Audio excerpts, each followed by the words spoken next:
Política de población. Diez Nicolás, en Políticas de Población de 1985, dice que la política de población es un término que se refiere no al análisis de los factores sociales en la explicación de las variaciones del llamado movimiento natural de la población, sino precisamente a un proceder contrario, al intento de modificar la estructura demográfica de una población con objeto de mejorar su situación, desarrollo o procesos de desigualdad social. Mientras que por otro lado, Tapinos, en Elementos de Demografía de 1988, nos dice que son el conjunto de medidas que pretenden influir sobre la tasa de crecimiento, las estructuras y la distribución geográfica de la población. Por lo que, si juntamos ambos conceptos, llegamos a la conclusión de que la política de población se concibe como un proceso para orientar a los individuos hacia un mayor desarrollo humano y como tal, dicha política no encuentra justificación autónoma, sino que sus criterios están supeditados a los grandes objetivos nacionales. Política de población internacional. La especie humana apareció aproximadamente hace un poco más de 1 millón de años, pero solo en unas cuantas décadas el número de seres humanos ha crecido más de lo que lo había hecho en toda su historia anterior. El potencial de crecimiento de la especie siempre fue enorme. Se calcula que cada mujer puede llegar a tener un promedio máximo de 12 hijos durante su vida fecunda, en condiciones óptimas de mortalidad, nupcialidad, edad al matrimonio, entre otros. Sin embargo, durante cientos de miles de años, el ritmo de crecimiento fue prácticamente nulo, y ello no se debió al autocontrol de la capacidad reproductiva, sino a las restricciones del entorno que eliminaron a buena parte de los nacidos de cada generación. Pero en épocas anteriores, las poblaciones grandes eran algo considerado bueno.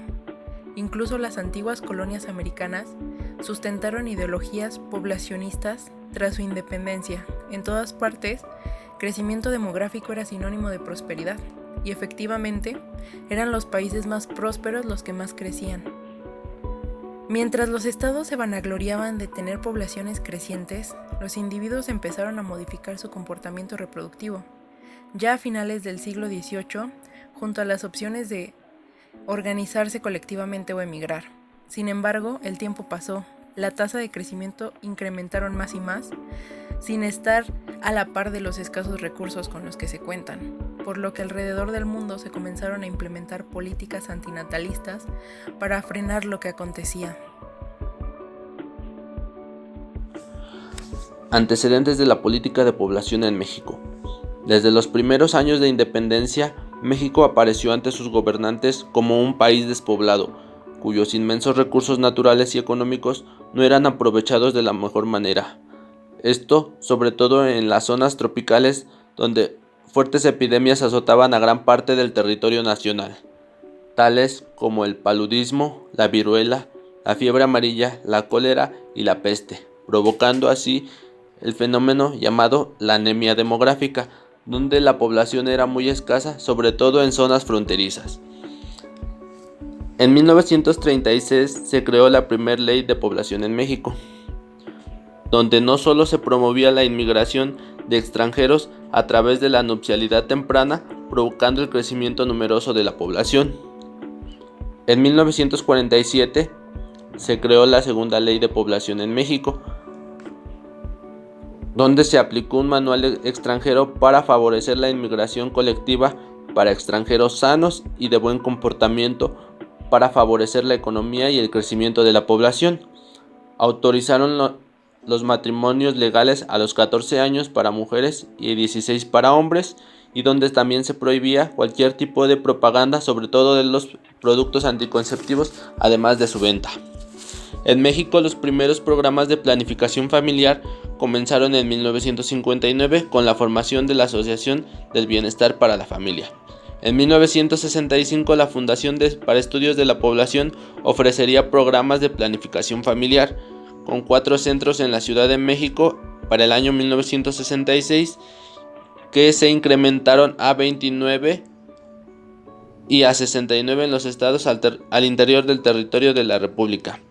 En 1983, la FEPAC se convirtió en la Asociación Mexicana de Planificación Familiar. Ley de Migración de 1930. Tiene como antecedente la Ley de 1926, la cual se promulgó antecedente de la política migratoria nacionalista y de control de flujos. En esta ley se estipuló por primera vez que la migración indocumentada es un delito. 4 años después, se dicta una nueva Ley de Migración en 1930, la cual mantiene los lineamientos de la anterior, pero crea el Departamento de Migración y el Consejo Consultivo de Migración como estrategia de orden para la gestión de cuestiones migratorias. Ley General de Población de 1936. Durante el mandato cardenista fue promulgada la primera Ley General de Población el 24 de agosto de 1936, la cual tenía como objetivos el fomento del crecimiento natural de la población nacional, su repatriación y la inmigración, aumentando la tasa de natalidad, mejorando los servicios de salud y alimentación de la infancia, la higienización de las habitaciones, de los centros de trabajo y lugares poblados, y en general elevando el tipo medio de subsistencia.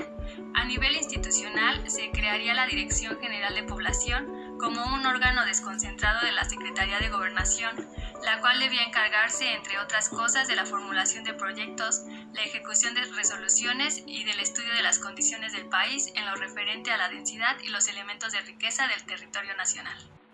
Ley General de Población 1947. Durante el periodo de 1930 a 1940, la población crecería a una tasa promedio anual de 1.8%, lo que permitió alcanzar para 1940 una población total de 19.7 millones de personas.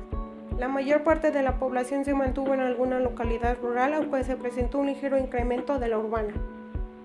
Bajo este somero contexto, el 27 de diciembre de 1947 se votó la segunda Ley General de Población.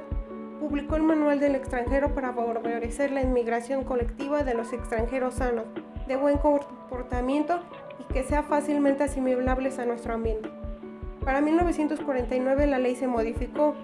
Siguiendo la voluntad pronatalista del artículo 5, autorizó los matrimonios legales a los 14 años para las mujeres y a los 16 para los hombres.